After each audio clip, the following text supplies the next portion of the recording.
Hi, I'm Ann Alton, one of the staff physical therapists here at Kirk Center for Healthy Living, and wanted to make some videos regarding chronic pain because a lot of people we see here have had pain for years, sometimes decades. So wanted to talk to you a little bit about some of the new neuroscience of pain and how, so I'm going to geek out probably in these videos because this is one of my jams. Anyway, it's really, really cool, and there's some really cool information behind it and some hope behind it. So bear with me because it's a really complicated topic. So I'm probably going to do 3 videos to start with. And then as we go, if they're well liked and well received, we may go further into, treatment options and things like that. But for the first 3, we're just gonna go through kind of what some of the new advances are as far as our understanding about how pain works. Now, that said, there's still, mechanical things that can go wrong that can cause pain. There's still kinds of stuff, molecular things that don't show up on imaging. All these kinds of things can be a contributor to pain. So keep in mind, when I say neuroscience and we're talking about the brain and the nervous system, it's not just that, but this is kind of a framework that we can use to help understand our pain and help to understand how to mitigate it, help to make it better. So, so that said, what is pain? Okay, pain is, I think it's, officially defined as an unpleasant experience that indicates some malfunction or problem within the body or some probable danger occurring within the body. Okay, basically boils down to it's the brain's assessment of how dangerous is this really. Okay, and so, for some of us, rolling our ankle, we've never, we've rolled our ankles a bunch of times and we've never sprained it. It's not a big deal. Hurts for a second and then it's gone. So it's no big deal. Brain says, no big deal, right? For some of us, we twist just the wrong way and our back just is excruciating. And, part of it is because the last time this happened, we were out of work for 3 years, or we lost the ability to do some of our favorite hobbies, or made our financials so much worse. Things like that, okay? So the brain is trying to decide how dangerous is this really in terms of our survival, okay? And so it takes a lot of things into account. But this is super, super quick. It's like an optical illusion. You look at it and it's like, bam, the brain makes a decision. Like, you don't have a choice, really. You can't think it through and go, oh, well, this isn't really dangerous because X, Y, Z, whatever. The brain is like, boom, that's a chair. Boom, that's, that's weird. That's an Escher painting, oh, those lines are moving, if you look up optical illusions, you'll see a ton of them on the internet. But so things where lines look like they're moving and they're not, things like that. It's snap, quick judgment. Okay, this is our lizard brain we're talking about. This is our survival brain, not our frontal cortex, the ones we make decisions. So we can't decide if we're going to be in pain or not. Okay. That said, it is in the brain. And so, it's not the doctor saying this is in your head. Okay. That's a whole different, that's like saying you're making it up or you're, whatever. This is no brain, no pain. Okay. Because the brain is making the decision, is this dangerous? And if it decides it's dangerous, it sets off an alarm, i.e. pain. Okay. But the brain is what we call plastic, which means that it's changeable. So it changes with more information. Okay, so we can help to decrease pain by understanding our condition a little bit better. We can decrease pain by understanding that this movement isn't actually causing any damage. Because a lot of times, things are painful because we're like, oh, are we hurting ourselves? Like, are we harming ourselves? If we know we're not, then, that volume gets turned down. So just keep that in mind, as the brain with new information, with every experience, it changes, okay? And so we can use that to our benefit, okay?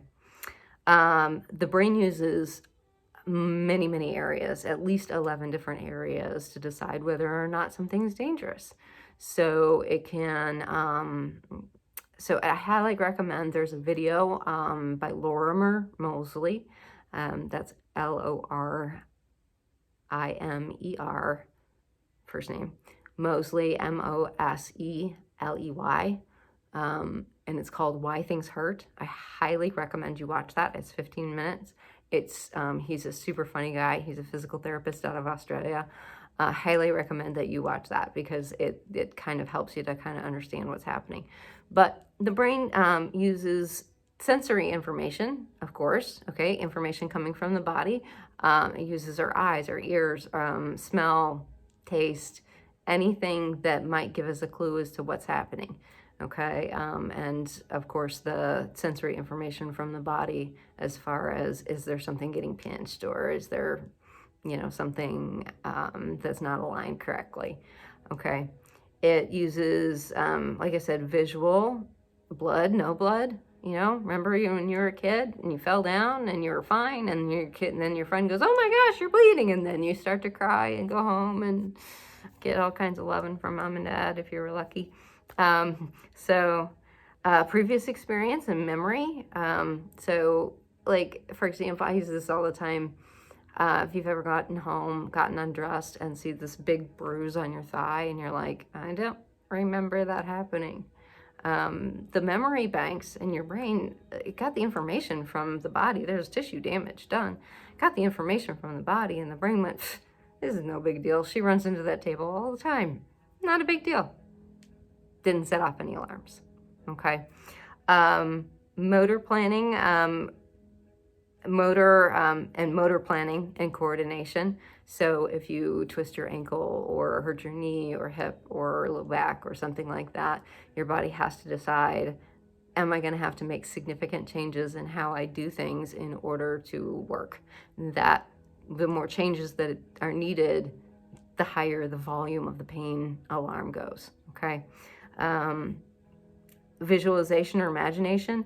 Our brain tries to figure out what the heck is going on. And so if something is happening, like we got a pain in our lower abdomen, and we can't figure out what it is, it's like, oh my gosh, I have cancer, like it imagines all kinds of things, or it will visualize what's, somebody tells you have degenerative disc disease, and all of a sudden, like, you're imagining your discs in your back like desiccating and like crumbling away, and really that's not what's happening. What's happening is that we have less hydration, and so they shrink a little bit, okay? And it's kind of like what happens to our skin when we get older and there's less hydration, so we get wrinkles.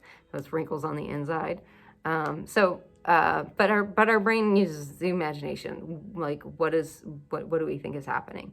It's the difference between a rotator cuff tear and a pulled groin muscle. Same thing, only just different words. And so the brain takes those words and uses it to fuel the imagination of what's happening. Okay, those, just to name a few. Okay, there could be some,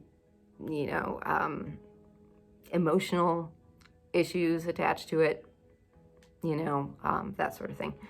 But the important take-home message is that the stuff that we grew up with, it's an old Descartes model, meaning there's pain, or there's damage. That means there's pain. You fix the damage, and the pain goes away. That is false, patently false.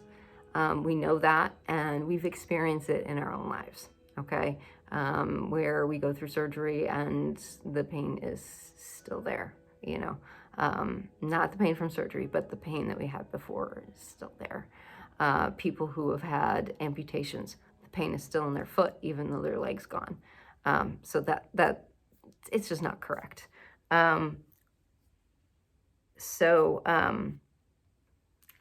Doctors will often say, "Oh no, you're healed," and in truth, the tissues have healed.